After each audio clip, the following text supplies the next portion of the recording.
I just want to invest in people that really want to be the best that they can be.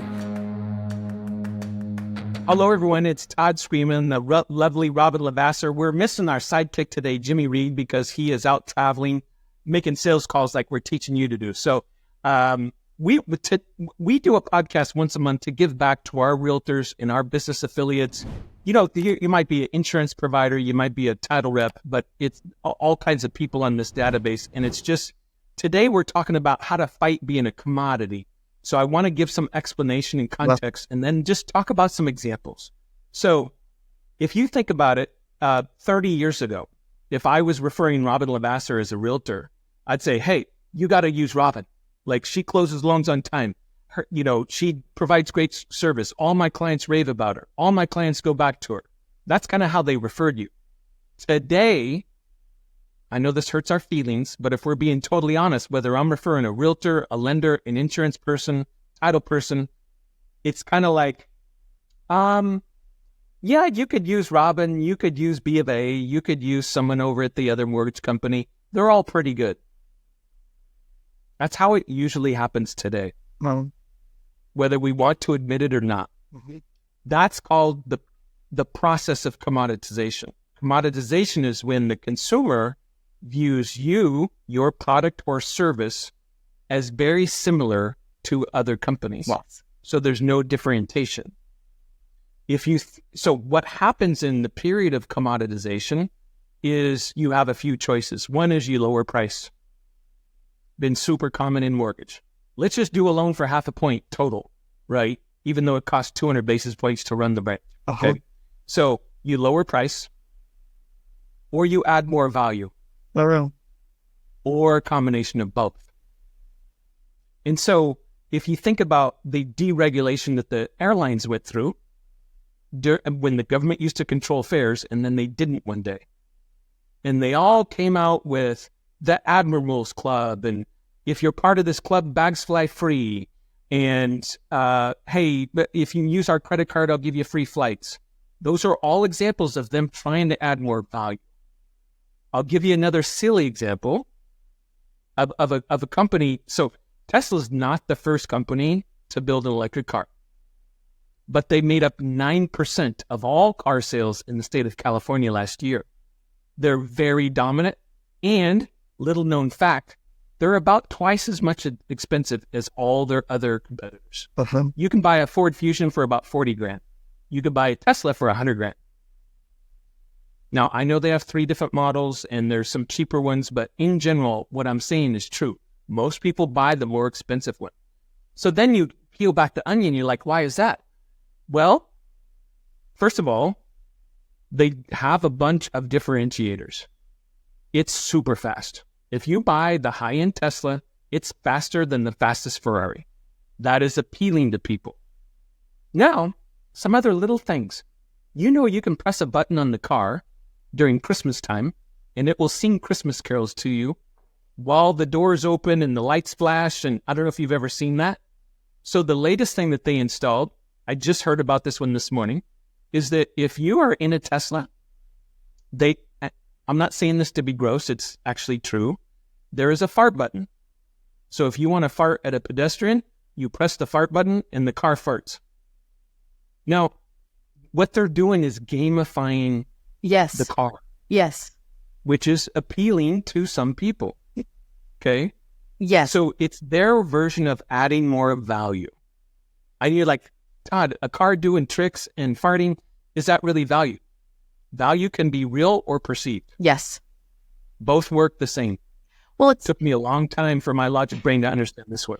Well, it's no different than, we have a couple different grocery stores in town, and you can go to Walmart or Winco, which are big, large, very much discounted. You know what I mean? The cheaper, there's no bagger for sure.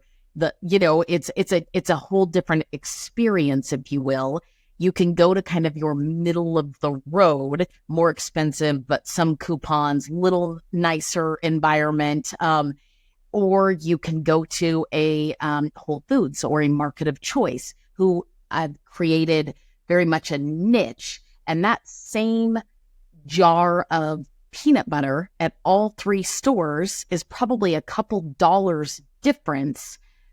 But if you gave me a choice of where I wanted to spend a Saturday morning, I would choose Whole Foods or Market of Choice for everything from the parking lot to the coffee selection to the way the bakery, smells, to the people in line, to how they bag your groceries. And it's a difference that they have found in what really should be, food should just be straight across the board, right? Like it's, if you can pick up it's the same manufacturers, everything, they're all selling the exact same thing, but some people choose where they want to go based on that connection. 100%. Now, not to burst the bubbles of Whole Foods people, because I actually like Whole Foods, but they've done studies, because what they push is organic foods. They've done several 20-year studies that there is no difference between an organically grown vegetable and one that is done mass-produced. Zero difference. It does not affect your health. So it's perceived value. It's not even real. If you go in, like some people call Whole Foods whole paycheck, because you get one bag of groceries, it's like $100, $150 for a bag of groceries. You go to Costco, $500. I go to Costco, I get a pallet. Literally, you could stock your house for at least a month. Yes. So maybe not with your really big son. Like he's probably bringing all his buddies over and eating out of house and home in the country. Here's a coaching question, and this is blows your brain a little bit. How much time have you sat down and said, hey, my primary client is X? Maybe if you're an insurance person, maybe it's other business people that refer you. If you're a realtor, maybe it's a seller. If you're a mortgage person, maybe it's you're targeting realtors, or maybe you're targeting borrowers. How much time have you spent? Blank sheet of paper, maybe by yourself or maybe a couple other people, and say, how do we add more value to our clients? And put some thoughts down on paper. Writing that down. I'll give you an example. And this is kind of a silly example. I've been a AAA car insurance member since I was 16. I am 53. Their towing service, it's part of their value. Towing service. They've created a whole brand around the towing service. I got it too. I've used the towing service about 3 times in 40 years. Now, when I've used it, the first 10 miles they cover. After that, it's a regular expense. What? So if I need my car towed 100 miles, I'm going to pay $800 to get it towed. But the first 10 miles is free. That's perceived value. They're not saving me any money. And even though I logically know that, I still like the fact that I can call AAA, roadside assistance. Yeah. So let's bring this into real estate. Let's bring it into, in general, I think almost every industry in America, based on technology and different things, is at risk, if you will, of commoditization. Is that a fair statement? 100%. And when you think about that, you have to then, reestablish or know not only who your clients are, but also what your value is. And it has to be very clear to somebody, right? Like, I would choose Todd as a realtor because my friend told me to. But if another friend told me to use Susie as a realtor and said, Susie's willing to do it for 2.5% because she did it for me, who feels more valuable to me in that circumstance? It's Susie. And the problem is, and listen, I don't know about you, Todd, I believe wholeheartedly in the value of a real estate agent, like the value of a good real estate agent. However, I have found very few that know how to articulate, edify, market, exude, the value that they actually bring to the table, publicly, within their social circles, all of those things. And so it becomes they're great. Well, if you could say 20 people are great, how do you choose, right? And so I think that, Like in simplistic terms, you guys, and other people, I think sometimes we hope that other people will do it for us at a very high level. But the truth is, you yourself have to be willing to not only talk about it, but walk right within it of what your value actually is and represent it very clearly to other people. Well, I always ask realtors, what value do you bring? And someone will say, I communicate. I do this with loan officers as well. I communicate really fast. Okay. What if everybody else does too? And how fast is fast? 1 hour return phone call? I'll do it in 30 minutes. Now, how do they choose? Yep. Right. I'll meet you at the house. And I work Saturdays and Sundays. Okay, maybe somebody will work 24 hours a day. Maybe they've got an alarm on their phone. Maybe they're willing to respond and show every house and do all of that. I stage a house. Yeah. Okay, like how many other people can stage a house? And so I think one of the things that people don't recognize in being commoditized is what their unique value proposition is, and then how to really represent that. And I think sometimes people think it has to be this huge, grandiose, complex thing that they do, and they get lost in that versus really just being clear, firm, direct, and then actually representing what they say. Maybe it is expert negotiation. Maybe it is, right? Let me give you 2 examples. Okay. And then we got to close up. So when you talk, I was fortunate enough to coach one of the number 1 listing agents, realtors in America. And his big thing was he closed 600 transactions a year. And his big thing was, your home is going to sell when I say it's going to sell or I buy it. Now, behind this, he had a bunch of really highly developed target marketing. So he purposely went after sellers that needed to buy. They were getting divorced was one of his target markets. People who were going into care homes. He had all kinds of care homes that sent him referrals because they have to sell to afford the care home. He had all these 5 different ways of finding urgent sellers. So his message was to the right audience because they're like, I need to sell. I don't want to sell. I need to close in 90 days. And then he just guaranteed it. So I talked to him and I got a little deeper as I coached him. And I said, okay, so how many homes did you buy? He says, I average 3 a year. I said, okay, how do you do that? He says, I have a credit line and I tell him when I list the property, if it doesn't sell in this time, here's what I'm going to buy it at. And I make sure that I can buy it and resell it, pay the 3 or 4% cost and break even. I said, what's the most you ever lost on a house? Because he's been doing this for 12 years. And he says, on one house, I lost 20 grand. On another house, I lost 10 grand. I said, okay, the rest were break even. He says, yep. I said, that's a pretty cool guarantee. But he combined a really good guarantee with a really good target market. In Summit, I tell people you're going to close 50 more home loans a year joining Summit. Do this process. We're going to teach you how to close 50 more homes a year. And they're like, yeah, but this company's offering to pay me 30 grand to move companies. I'm like, well, would you rather make 200 grand a year in income forever? Or would you rather take 30 grand up front?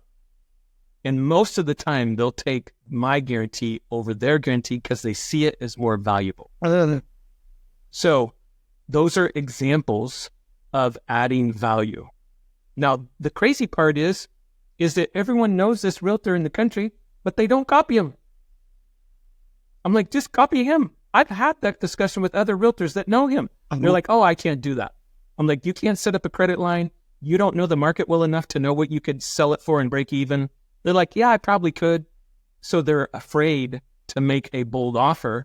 But once you do make a bold offer, one of the things that you'll recognize about yourself, unless you're a complete liar, which most of us are not, we find a way to fulfill it. That's the crazy thing is when you do push yourself, you're like, oh, I got to sell this house. Yes. Like, I have to sell this house. If someone comes aboard in Summit, I'm like, I have to find them 50 more loans a year. Have to. Yes. Yes. And realtors, you're not hearing, I have to sell this house at the exact price that they want to sell it for. And so I think sometimes we again, just, some of us naturally on disc profile and different things start to put all the obstacles in front of something. And And we overcomplicate the simplicity of saying, hey, I will sell your house by this date. That's a guarantee. And they go, oh, we have to sell by that date. They're saying it. Now, that might be more setting the expectation of we'll start here. We lower the price we had somebody that did a billboard. It said, house sold in 90 days or I buy it. Like we had a huge billboard in town, a gentleman named Gary Reyes. He did a ton of business as a result of it. And literally, he didn't ever have to buy the houses. He had a plan of exactly what he had to do, because you understand, if there's no buyers at this price, you either wait or you change what that value is. That's how everybody ultimately does it. He's just willing to put it out there in a statement that then has people signing up because they believe it, right? It's convicted, it's confident, all of those things. Yep. And that, yeah, there's so many ways that we are at threat of being a commodity. And I would really encourage you, if you work with a Summit loan officer, it is something we talk about all the time. We do national lunch and learns for our realtors. We do coaching around it. We do, retreats, if you will, to teach sales skills, to teach value, to teach hooks, all of those things. And that's not I want to be careful. None of it is a lie. You are going to sell someone's house, right? You are going to sell within a certain amount of time. But you're making the rules. And I think that's where, when you're not a commodity, you're also in charge, right? You're calling the shots. When someone else is calling all the shots, you become the commodity. And that gets very lost in real estate and lending. Very lost, right? Because we think that's how we take care of somebody. Really taking care of it is being the professional that's in charge. Yeah, really well said. Guys, if you guys want a video about this, shoot me a text and I'll text it to you. Because our goal is to really help people. Last time I looked, you guys make up most of our business. So we're happy to give you anything you want to help you sell more stuff. I don't care what the stuff is, because that's how we're more successful together as a team. Yes. So if you want a video on this, text me. Just tell me your name and, I don't know, maybe your city and whether you're a realtor, insurance person, whatever. I'll text you a video and you can watch it, because this is how the industry is going. But people don't realize it. And that's why I'm passionate about it. So if you want that, text me at 916-769-9031. And I will text you a video or two to get your arms around this, because it's a much different way of thinking. It's also, when you look at successful companies, they always do this.